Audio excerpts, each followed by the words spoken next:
대한민국이 드디어 움직였습니다. 캄보디아.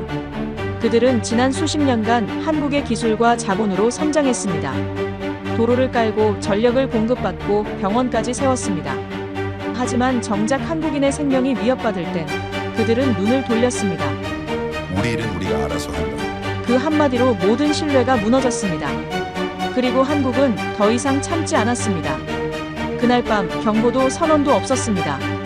대신 시스템이 하나둘 멎기 시작했습니다. 전력망이 꺼지고 은행의 송금이 중단됐으며 도시의 불빛이 사라졌습니다. 72시간 후 캄보디아 경제는 정지했고 정권은 고립됐습니다. 세상은 충격에 빠졌습니다. CNN은 폭탄 없이 나라가 멈췄다고 했고 BBC는 새로운 전쟁의 형태라 불렀습니다. 하지만 한국은 아무 말도 하지 않았습니다. 단 한 줄의 메시지만 남겼습니다. 국민을 지키지 않는 국가는 존재할 이유가 없다. 이건 근거가 아닙니다. 계산된 정의의 실행입니다. 이제 세상이 몰랐던 대한민국의 72시간을 공개합니다. 시작하기 전 좋아요와 구독으로 대한민국을 응원해주시고 끝까지 지켜봐주세요. 캄보디아와의 모든 외교 관계를 즉시 중단한다. 스크린에 떠오른 대한민국 외교부 성명서였습니다. 오전 9시 17분, 제네바 UN 본부 7층 회의실이었죠. 창밖으로 레만 호수의 수면이 차가운 은빛으로 반짝였어요. 하지만 제 시선은 그 문장에 고정돼 있었습니다. 안녕하세요. 저는 리처드 블레이크입니다. UN 정보분석국 전략관으로 14년째 근무 중이죠. 그리고 방금 제 앞에서 한 국가가 충동적인 결정을 내리는 걸 목격했습니다. 저는 커피잔을 내려놓으며 코웃음을 쳤어요. 전형적이었죠. 감정적이고 충동적이고 비전략적이었습니다. 자국민 37명이 인질로 잡혔다고 해서 국가 간 관계를 단절하다니요. 이건 외교가 아니라 떼쓰기였어요.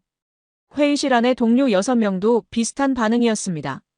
프랑스 출신 장 피에르 국장이 헤드셋을 벗으며 말했죠. 아시아 국가들은 항상 이래. 체면과 감정이 논리보다 앞서지. 저는 고개를 끄덕였습니다. 동의했어요. 한국은 늘 그랬죠. 2019년 일본과의 무역 분쟁 때도 2022년 중국과의 사드 갈등 때도요. 그들은 냉철한 계산보다 국민 여론에 휘둘렸습니다. 이번도 마찬가지였어요. 저는 노트북을 열고 분석 보고서 초안을 작성하기 시작했죠. 대한민국의 일방적 외교 단절은 국제사회의 조정 노력을 무시한 처사다. 37명의 인질 문제는 다자 협상으로 풀어야 하며 감정적 대응은 사태를 악화시킬 뿐이다. 키보드를 두드리는 손끝에 확신이 실렸습니다. 저는 이 분야에서 14년을 일했어요. 중동 7개국, 아프리카 12개국, 동유럽 4개국의 분쟁을 분석했죠. 패턴은 명확했습니다. 감정으로 움직이는 국가는 언제나 실패해요. 스크린 왼쪽에는 캄보디아 정부의 반응이 실시간으로 올라왔습니다. 푸놈펜 외교부 대변인이 기자회견에서 웃고 있었죠. 오만한 미소였어요. 그들은 한국의 결정을 조롱했습니다. 약소국의 허세라고 비웃었죠. 저는 그 장면을 보며 생각했어요. 한국은 이제 협상 테이블에서 완전히 배제될 거라고요. 인질들의 운명은 더 불투명해질 거라고요. 모든 게 예측 가능했습니다. 오후 2시 보고서를 상부에 제출했어요. 제목은 이랬죠. 한국의 전략적 오판과 그 결과 예측. 저는 결론 부분에 이렇게 썼습니다. 그들은 늘 감정에 휘둘린다. 이번 사태는 한국 외교의 미숙함을 다시 한번 증명할 것이며 인질 문제는 장기화될 가능성이 높다. 국제사회는 한국을 제외한 독자적 중재안을 마련해야 한다. 보고서를 보내고 나서 저는 의자에 기댔습니다. 창밖의 호수가 여전히 차갑게 빛났어요. 제 예측은 틀린 적이 없었죠. 이번도 마찬가지였습니다. 동료 제시카가 커피를 들고 다가왔어요. 리처드, 한국 정말 성급하게 굴었네요. 그들 스타일이야. 국내 여론에 떠밀려서 움직이는 거지. 전략 같은 건 없어. 저는 그렇게 말하며 커피를 받았습니다. 쓴맛이 입안에 퍼졌죠. 제 판단만큼이나 확실한 맛이었어요. 오후 5시 저는 사무실을 나서며 BBC 뉴스 알림을 확인했습니다. 한국 시민들이 촛불 집회를 열고 있다는 내용이었죠. 인질 구출을 외치는 목소리들이었어요. 저는 고개를 저었습니다. 역시나였죠. 감정적인 대중이 정부를 압박하고 정부는 비이성적인 결정을 내렸어요. 저는 엘리베이터 안에서 생각했습니다. 이런 식으로는 아무것도 해결되지 않는다고요. 외교는 인내와 협상의 게임이에요. 한국은 그 원칙을 스스로 무너뜨렸습니다. 그날 저녁 저는 호텔방에서 와인을 마시며 제 보고서를 다시 읽었어요. 완벽했습니다. 논리적이고 객관적이고 정확했죠. 저는 14년 경력의 전문가였어요. 데이터가 증명했습니다. 한국은 실수했습니다. 제 판단은 틀리지 않았어요. 48시간이 지났습니다. 목요일 오전 6시 23분, 제 호텔방 전화기가 울렸어요. 잠에서 깬 제 귓가에 벨소리가 날카롭게 파고들었죠. 스크린에 표시된 발신자는 본부 긴급 상황실이었습니다. 심장이 빨리 뛰기 시작했어요. 이 시간에 걸려오는 전화는 좋은 소식이 아니었죠.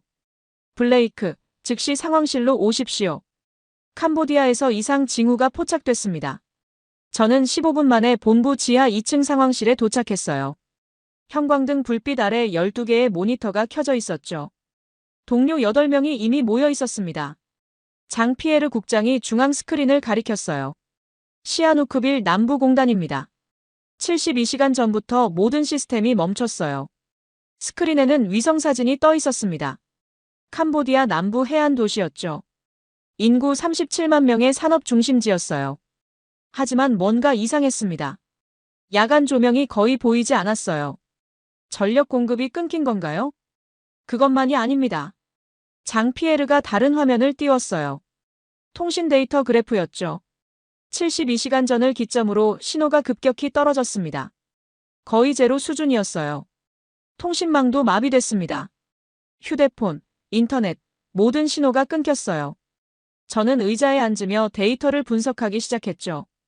화면을 넘기자 더 많은 정보가 나왔습니다. 교통 시스템 마비, 은행 거래망 중단, 항만 운영 정지였어요. 모든 게 동시에 멈췄습니다. 전염병 가능성은요? WHO에 확인했습니다. 의료 시스템 자체가 작동을 멈춰서 정확한 파악이 불가능하대요. 하지만 사망자 보고는 없습니다. 저는 고개를 갸우뚱했어요. 사람은 살아있는데 시스템만 죽었다는 뜻이었죠. 이상했습니다. 현지 정부 반응은요?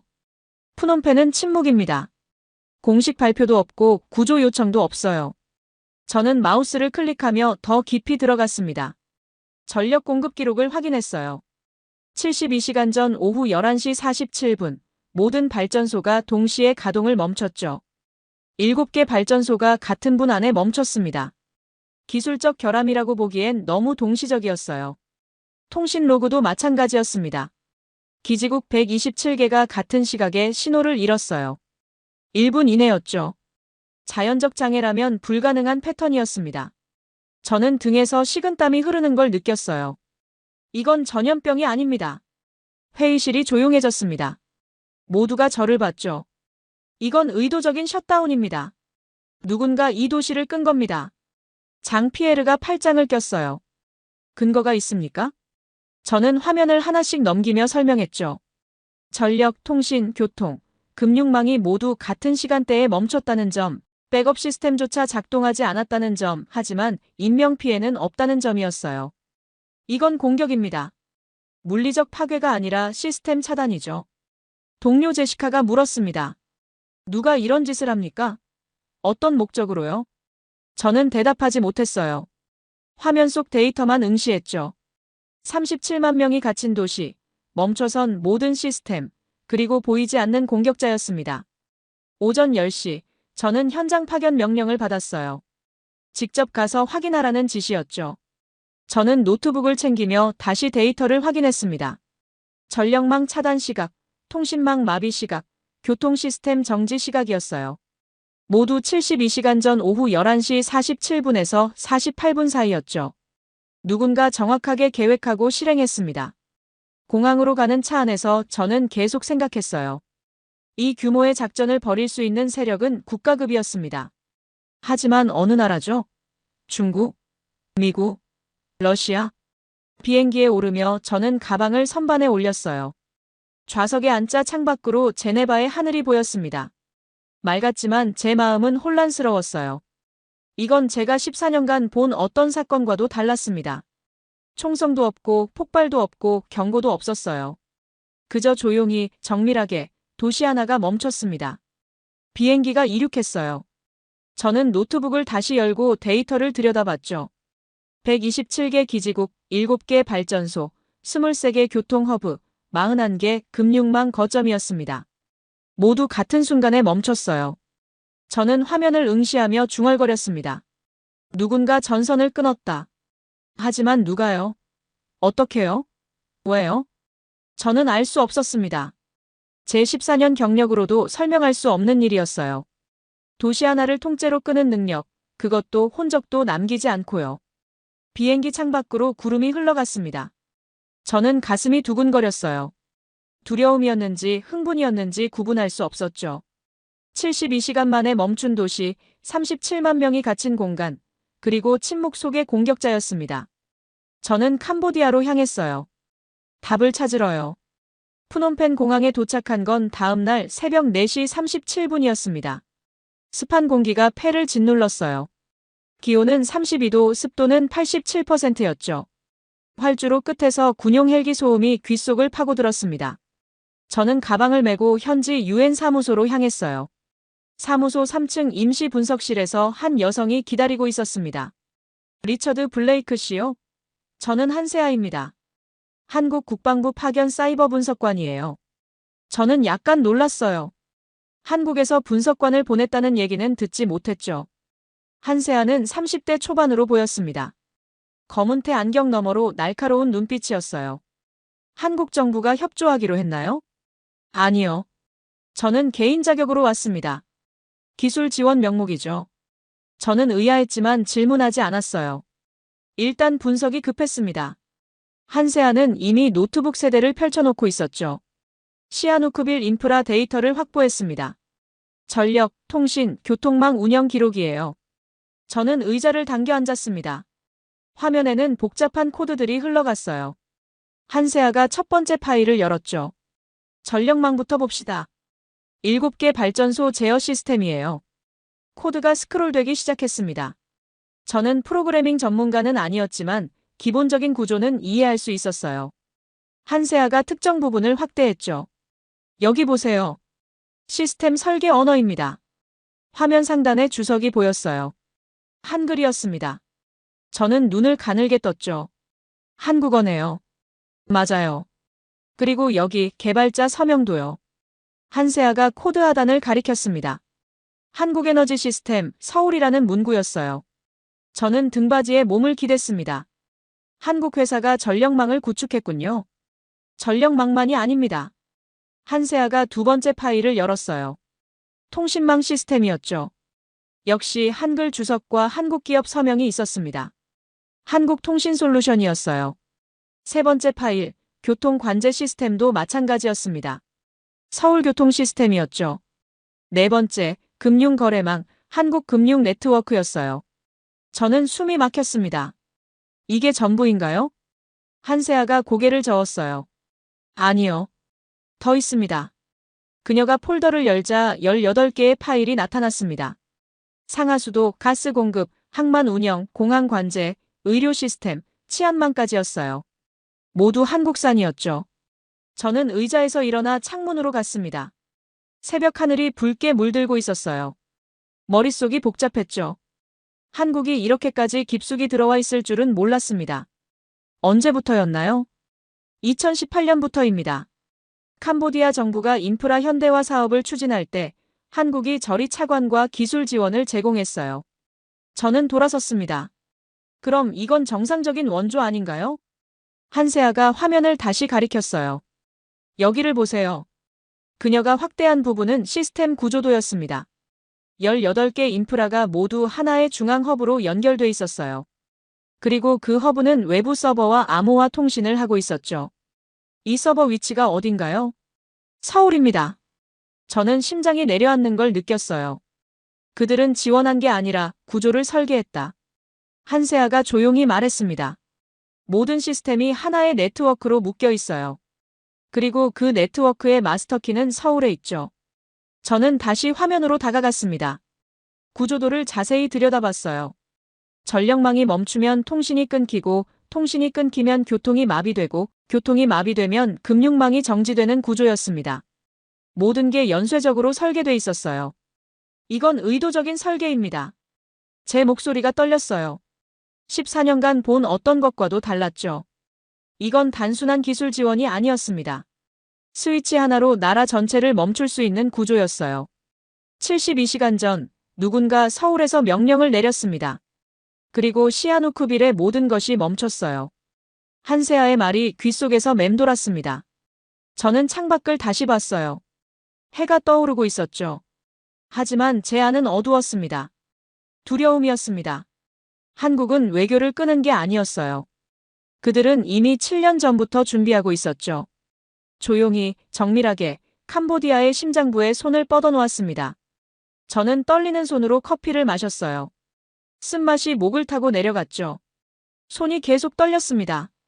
컵을 내려놓는 소리가 유난히 크게 들렸어요.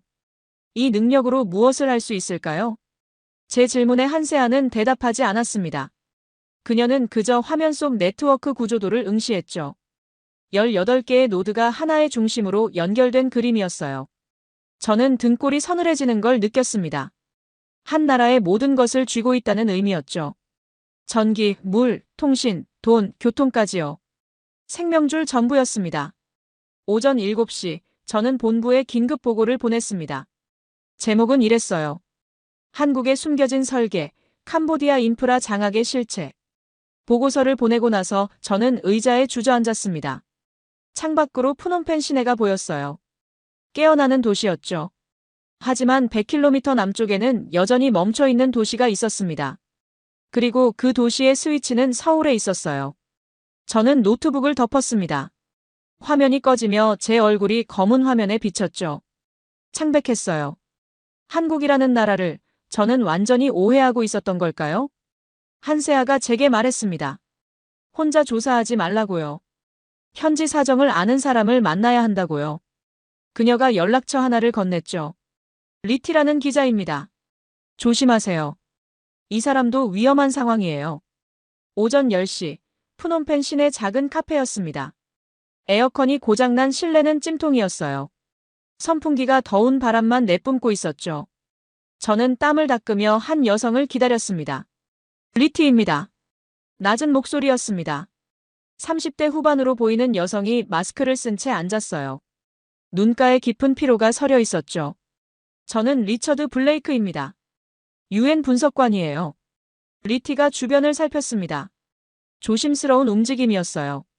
그녀는 가방에서 낡은 노트북을 꺼냈죠. 시아누크빌에서 일어나는 일을 아십니까? 도시가 멈췄다는 건 압니다. 하지만 왜 멈췄는지는 모르죠. 리티가 노트북을 열었습니다. 화면에는 건물 내부 사진들이 나타났어요. 어두운 복도, 철창이 달린 방, 그리고 침대가 줄지어 있는 공간이었죠. 이게 뭡니까? 수용소입니다. 시아누크빌 남부공단 지하에 있어요. 저는 사진을 확대했습니다.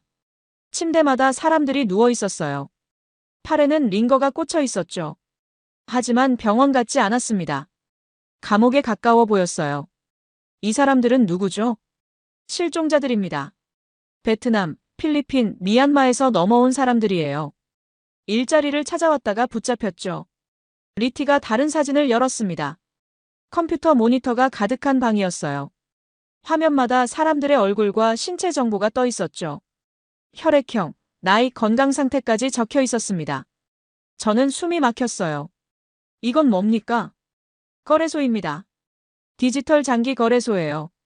리티의 목소리가 떨렸습니다. 그녀가 또 다른 파일을 열었어요. 거래 내역서였죠. 간 1개, 신장 2개, 각막, 심장까지 가격표가 붙어 있었습니다. 누가 이런 짓을 합니까? 경찰입니다. 갱단입니다. 그리고 정부 관료들이죠. 리티가 조직도를 보여줬어요. 시아누크빌 경찰청장, 지역갱단 두목 3명, 보건부 국장, 그리고 법무부 차관까지 연결돼 있었습니다. 이건 국가 단위의 범죄다. 제 말에 리티가 고개를 끄덕였어요. 2021년부터 시작됐습니다. 중국 갱단이 들어오면서죠. 처음엔 온라인 도박이었어요. 하지만 수익이 떨어지자 사업을 바꿨습니다. 사람을 파는 쪽으로요? 네.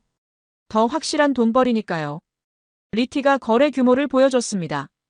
2023년 한 해에만 437명이 수용소에 들어왔어요. 그중 289명이 장기를 적출당했죠. 금액으로는 147억 원이었습니다. 저는 의자에 기댔어요. 머리가 어지러웠죠.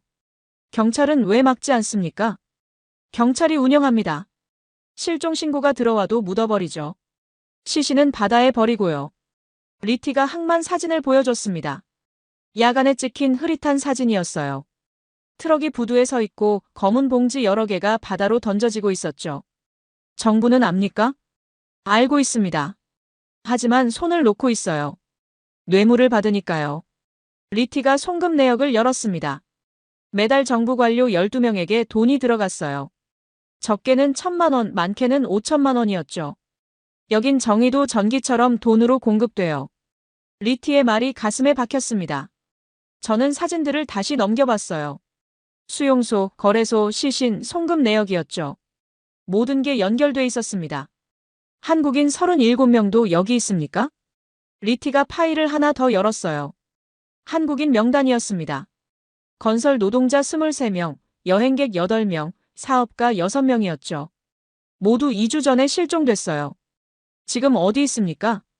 수용소 3층입니다. 아직 손대지 않았어요. 한국 정부가 반응할까봐 망설이는 중이죠. 저는 노트북을 덮었습니다. 손이 떨렸어요. 이건 상상을 초월하는 범죄였습니다. 국가기관이, 경찰이, 공무원들이 사람을 사고 파는 공장을 운영하고 있었어요. 당신은 왜 이걸 제게 보여줍니까? 세상이 알아야 하니까요. 저 혼자선 못 막습니다. 기사를 써도 묻혀요. 편집장이 압력을 받으니까요. 리티가 마스크를 벗었습니다. 왼쪽 뺨에 멍이 있었어요. 최근에 맞은 상처였죠. 경고받았습니까? 3번째입니다. 다음엔 죽일 거라고 했어요. 저는 리티를 바라봤습니다. 그녀의 눈에는 두려움과 분노가 함께 있었어요. 하지만 포기는 없었죠. 이 자료들을 유엔에 제출하겠습니다. 소용없을 겁니다. 캄보디아 정부가 부인할 테니까요. 증거를 인멸하고 증인을 지울 거예요. 그럼 어떻게 해야 합니까? 리티가 창밖을 봤습니다. 거리에는 사람들이 평범하게 걸어 다녔어요. 하지만 100km 남쪽에서는 지옥이 벌어지고 있었죠. 모르겠어요. 하지만 누군가는 막아야 합니다. 카페를 나서며 저는 뒤를 돌아봤습니다. 리티는 여전히 자리에 앉아 있었어요. 작고 외로운 모습이었죠. 저는 택시를 탔습니다. 차창 밖으로 푸놈펜의 거리가 흘러갔어요. 하지만 제 머릿속에는 수용소의 이미지만 맴돌았습니다. 437명이 끌려왔고 289명이 장기를 잃었어요. 그리고 한국인 37명이 지금 그곳에 있었죠. 여긴 사람을 파는 공장입니다. 국가가 운영하는 도살장이었어요. 저는 차창에 머리를 기댔습니다. 구역질이 올라왔죠. 14년간 온갖 전쟁과 학살을 분석했지만 이건 달랐어요. 이건 전쟁이 아니라 사업이었습니다. 사람을 부품처럼 거래하는 사업이었죠. 택시가 유엔 사무소 앞에 섰습니다. 저는 내리지 못했어요. 다리에 힘이 없었죠. 운전사가 물었습니다. 괜찮으세요? 저는 고개를 끄덕였습니다. 하지만 괜찮지 않았어요. 아무것도 괜찮지 않았죠. 그날 밤 저는 호텔방에서 잠들지 못했습니다. 수용소의 이미지가 눈을 감을 때마다 떠올랐어요. 새벽 3시 14분 휴대폰이 울렸죠. 한세아였습니다. 지금 만날 수 있습니까? 30분 후 저는 유엔 사무소 분석실에 있었어요. 한세아는 이미 노트북 앞에 앉아 있었죠. 화면에는 한국어로 된 문서가 떠 있었습니다. 72시간 전 한국에서 무슨 일이 있었는지 보여드리겠습니다. 한세아가 파일을 열었어요. 작전 명령서였습니다. 제목은 청풍이었죠. 이게 뭡니까? 작전명입니다. 시아누쿠비를 정화하는 작전이에요. 저는 의자를 당겨 앉았습니다. 한세아가 시간대별 기록을 보여줬어요. 72시간 전 오후 9시 서울 용산 국방부 지하 3층에서 작전이 시작됐습니다. 화면에 작전실 사진이 나타났어요. 대형 스크린 앞에 군복을 입은 사람들이 서 있었죠. 중앙에 한 남자가 있었습니다. 50대 초반, 흰머리가 섞인 짧은 머리, 날카로운 눈빛이었어요. 서준하 준장입니다. 국방정보사령부 지휘관이죠. 한세아가 작전 기록을 스크롤했습니다. 시간대별로 정리돼 있었어요. 오후 9시 23분, 1단계 개시. 전력망 정밀 차단이 시작됐습니다. 저는 화면을 들여다봤어요. 시아누크빌 전력망 지도가 나타났죠. 7개 발전소가 빨간 점으로 표시돼 있었습니다. 그리고 하나씩 꺼져갔어요. 어떻게 한 겁니까? 원격 제어입니다. 서울에서 직접 시스템에 접속해서 전원을 내렸어요. 한세아가 코드를 보여줬습니다. 한글로 된 명령어가 흘러갔죠. 전원 차단, 망정지, 백업 중단이었어요. 백업 전원까지 껐습니다. 완전한 암흑이 된 거죠. 다음 단계였습니다. 오후 9시 47분, 2단계. 통신망 차단입니다. 지도에 127개의 통신 기지국이 표시됐어요. 역시 하나씩 꺼져갔습니다. 1분 12초 만에 전부 사라졌죠. 휴대폰, 인터넷, 무선 통신 전부 끊겼습니다. 외부와 완전히 단절된 거예요. 저는 숨을 참았습니다. 정밀했어요. 너무나 정밀했죠. 오후 10시 18분 3단계. 금융망 동결입니다. 은행 거래 시스템이 화면에 나타났어요. 갱단이 사용하는 계좌 217개가 빨간색으로 표시됐습니다. 그리고 모두 잠겼어요. 거래 중단, 출금 불가, 송금 차단. 돈의 흐름을 완전히 멈췄습니다. 한세아가 금액을 보여줬어요. 동결된 자금이 18조 원이었습니다. 오후 10시 52분 4단계. 교통망 마비입니다. 도로, 항만, 공항 관제 시스템이 멈췄어요. 신호등이 꺼지고 항만 크레인이 정지하고 공항 관제탑이 먹통이 됐죠. 아무도 들어올 수 없고 나갈 수도 없습니다. 완전히 격리된 거예요. 저는 등에서 식은땀이 흐르는 걸 느꼈습니다. 이건 공격이 아니었어요. 수술이었죠. 정밀한 수술이었습니다. 오후 11시 47분, 최종 단계. 암호화 통신 해제입니다. 화면에 복잡한 네트워크가 나타났어요. 갱단, 경찰, 관료들이 사용하는 비밀 통신망이었죠. 모두 암호화돼 있었습니다. 한국 사이버 부대가 해독했습니다. 3시간 12분 만에요. 통신 내용이 스크롤됐습니다. 거래 내역, 뇌물 송금 기록, 살인 지시, 시신 처리 명령까지였어요. 모든 범죄가 기록돼 있었죠. 저는 의자에 기댔습니다. 머리가 어지러웠어요. 이게 전부입니까? 한세아가 고개를 저었어요. 아니요. 이건 시작일 뿐입니다. 그녀가 다른 파일을 열었습니다. 작전 지시서였어요. 서준하 준장의 서명이 있었죠. 작전 목표. 첫째, 범죄 조직 무력화. 둘째, 인질 전원 구출. 셋째, 증거 확보 및 보존. 한세아가 마지막 문장을 확대했습니다. 우린 협상하지 않는다. 단지 연결을 끊을 뿐이다. 저는 그 문장을 소리내어 읽었어요. 냉정했습니다. 감정이 없었죠. 하지만 그 안에 확신이 있었어요. 이 사람들은 뭡니까? 군인입니다. 하지만 총을 쓰지 않는 군인이죠. 코드로 싸웁니다. 한세아가 작전실 사진을 다시 보여줬어요. 서준하 준장이 스크린을 보고 있었죠. 표정이 없었습니다. 마치 기계처럼 차갑고 정확했어요. 저는 시간대별 기록을 다시 확인했습니다.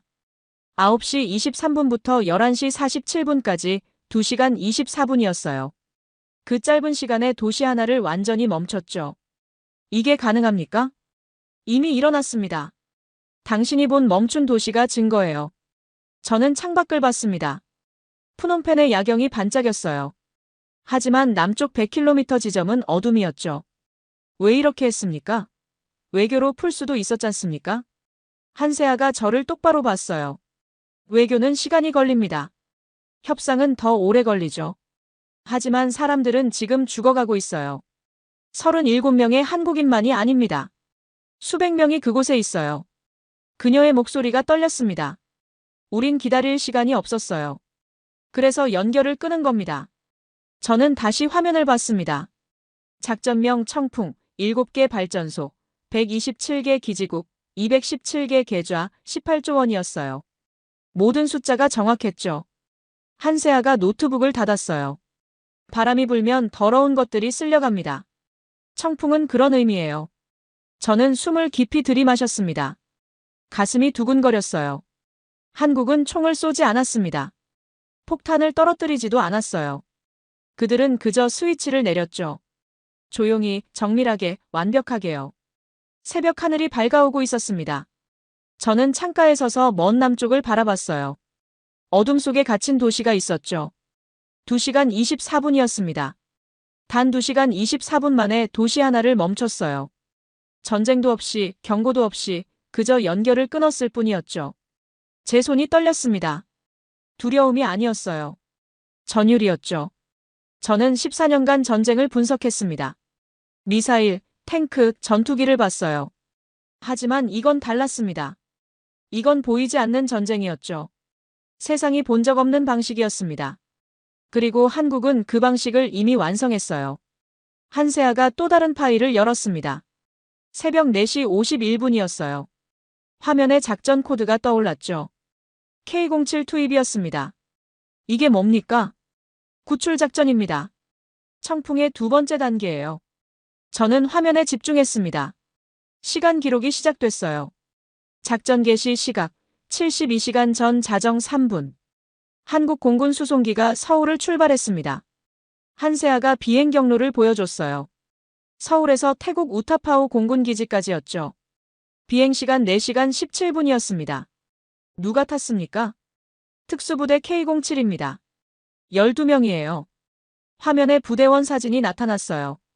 얼굴은 가려져 있었죠. 하지만 눈빛은 보였습니다. 차갑고 날카롭고 흔들림이 없었어요. 오전 4시 20분, 우타파오 도착. 헬기로 환승했습니다.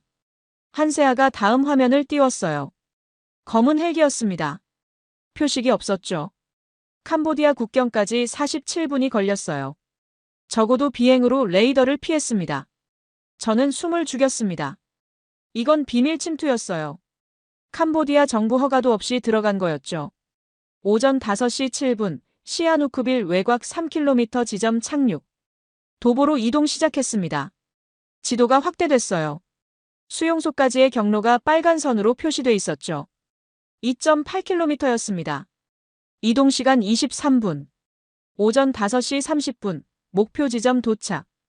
한세아가 수용소 건물 도면을 보여줬습니다. 5층 건물이었어요. 지하 2층, 지상 3층이었죠. 한국인 37명은 3층에 있었습니다. 경비는 몇 명입니까? 18명입니다.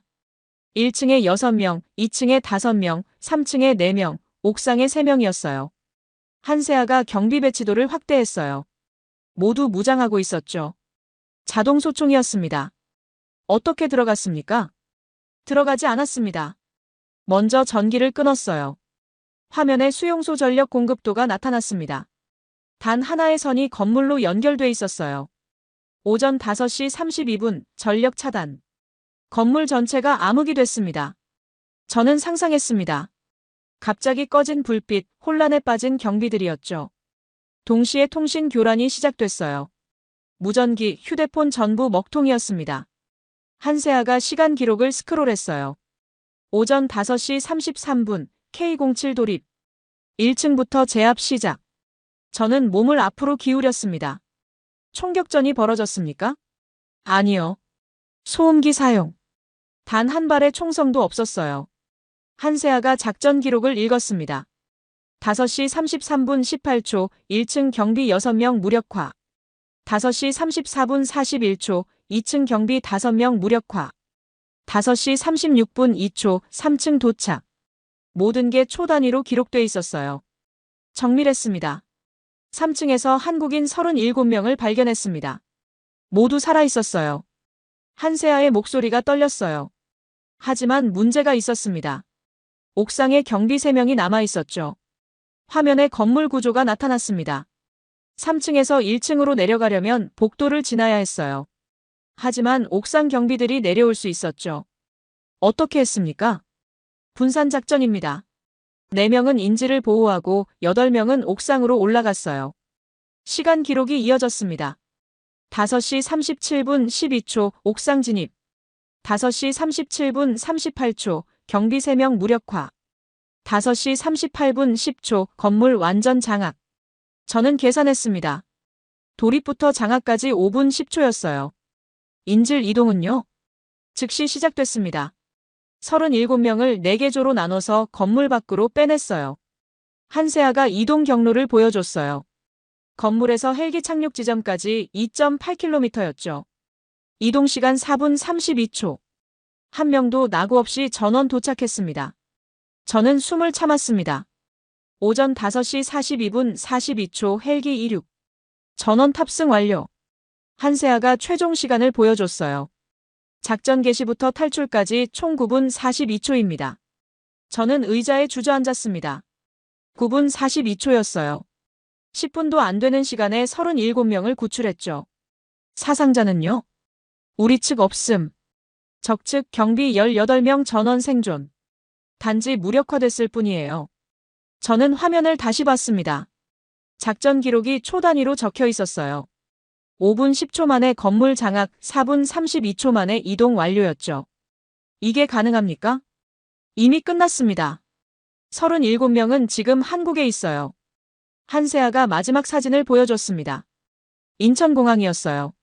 37명이 내리고 있었죠. 가족들이 울며 달려가는 모습이었습니다. 저는 가슴이 뜨거워지는 걸 느꼈어요. 동시에 전율이 흘렀죠. 한세아가 작전 보고서 마지막 페이지를 열었습니다. 서준하 준장의 코멘트였어요. 한 명이라도 남으면 실패다. 우린 침묵으로 싸운다. 저는 그 문장을 읽고 또 읽었습니다. 침묵으로 싸운다는 말이었어요. 총성 하나 없이, 경고 하나 없이 그저 어둠 속에서 움직였죠. 왜 세상에 알리지 않습니까? 알릴 필요가 없으니까요. 사람들이 돌아왔으면 됐습니다. 저는 창밖을 봤습니다. 해가 떠오르고 있었어요. 푸놈펜 거리가 깨어나고 있었죠. 하지만 100km 남쪽 수용소 경비들은 아직도 모를 겁니다. 누가 왔다 갔는지, 무슨 일이 벌어졌는지요. 9분 42초였습니다. 37명 전원 구출이었어요.